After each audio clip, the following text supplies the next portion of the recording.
Assalamualaikum warahmatullahi wabarakatuh. Di sini saya akan menjelaskan bab 3, yaitu bimbingan dan konseling perkembangan sebagai kerangka konseptual BK komprehensif. A. Asumsi dasar dan kebutuhan bimbingan dan konseling perkembangan. BK perkembangan merupakan orientasi baru layanan BK yang didasarkan pada fungsi pengembangan. Selain berfungsi sebagai pemecahan masalah atau penyembuhan, BK perkembangan juga berfungsi sebagai pencegahan, pendidikan, dan pengembangan.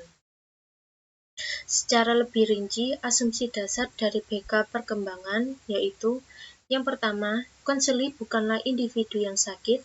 Yang pertama, konseling dipusatkan pada situasi saat ini dan yang akan datang.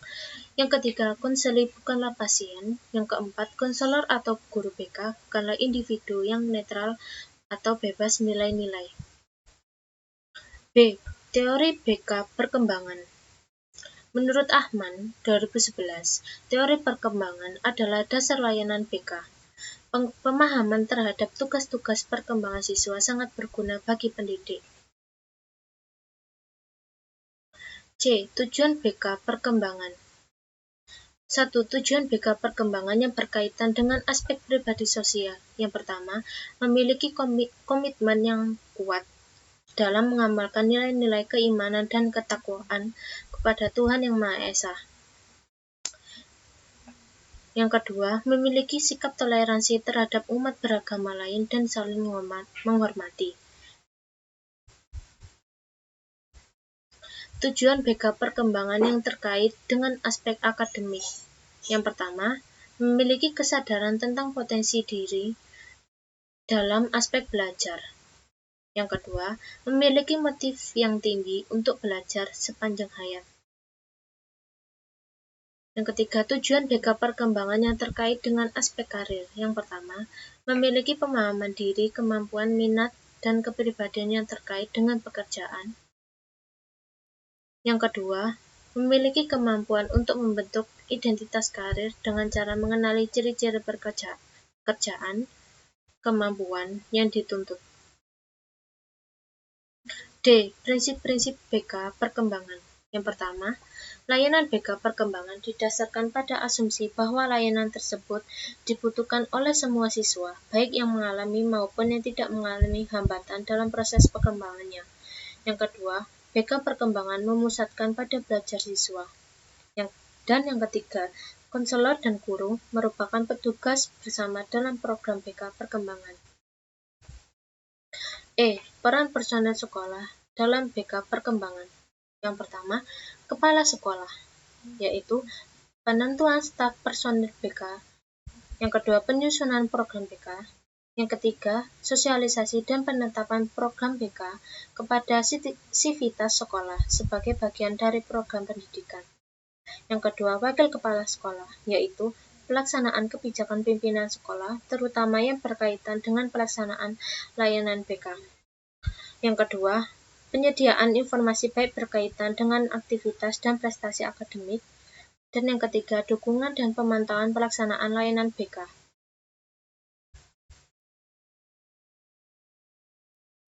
Yang ketiga, guru mata pelajaran. Yang pertama, mensosialisasikan layanan BK kepada siswa, terutama berkaitan dengan motivasi. Yang kedua, menyediakan informasi mengenai sikap dan kebiasaan siswa dan mengikuti proses pembelajaran. Dan yang ketiga, pelaksanaan konferensi kasus. Yang keempat, konselor atau guru BK, yaitu mengorganisasikan seluruh aktivitas layanan BK. Yang kedua, melakukan analisis terhadap kondisi sekolah akan layanan BK. Dan yang ketiga, memberikan layanan dasar kepada seluruh siswa. F. Manfaat BK perkembangan. Yang pertama, manfaat bagi siswa.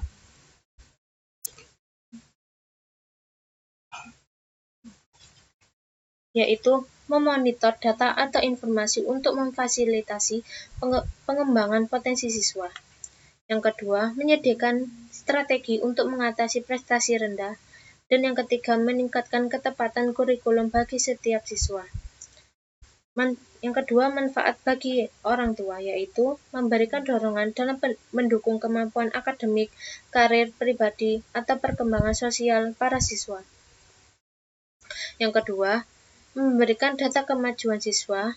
Dan yang ketiga, mengembangkan jaringan kerjasama dengan berbagai sumber. Yang ketiga, manfaat bagi guru, yaitu meningkatkan kerjasama antar konselor sekolah dan guru. Yang kedua, mengembangkan kemampuan mengelola kelas. Dan yang ketiga, menganalisa data untuk memperbaiki suasana sekolah dan prestasi belajar siswa. Manfaat bagi konselor sekolah. Yang pertama, menegaskan tanggung jawab dalam konteks program BK sekolah. Yang kedua, memfokuskan pekerjaan profesional pada kegiatan BK sekolah. Dan yang ketiga, mengenalkan konselor sekolah sebagai pemimpin penyokong dan agen perubahan.